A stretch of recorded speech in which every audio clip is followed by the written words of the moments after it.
kulanka guddiga joogtada ee golaha shacabka uu shir gudoominayay gudoomiyaha golaha shacabka mudane maxamed mursal sheekh cabdiraxmaan waxaa looga hadlay kala horumarinta ajandayaasha horyaala kulamada guud ee golaha shacabka.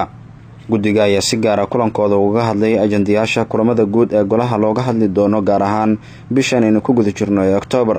xogayaha guud ee golaha shacabka Cabdikariin Xaaji Cabdi Buux oo kulanka marka uu soo dhamaaday kadib la hadlay warbaahinta qaranka ayaa faahfaahin ka bixiyay kulanka guddiga joogtada iyo qodobadii ka soo baxay. maanta waxaa laga shaqeynayay bisha Oktoobar sida loo kala horumarinayo ajandayaasha bisha Oktoobar noo degsanaa shuruucda la akhriyo kuwa akhrista kuwaad maraya kuwa labaad maraya kuwa saddexaad maraya in midba meel la geliyo.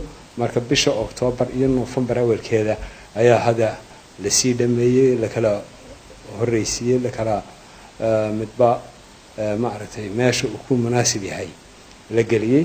sababaha mar walba dib loogu noqonayo waxa laga yaabaa laba sharci saddex sharci ama laba sharci ayaa hal wasaarad ay leedahay akhrista kuwaad mariso. marka waqtigii aad ku qoratayna waxa laga yaabaa in wasiirkii hawlo kale ku soo kordhaan oo uu safar dabadeed jiro. therefore waa in la bedelo oo la soo hormariyo wasiir jooga oo akhris labaadna shuruuciisa sugayso.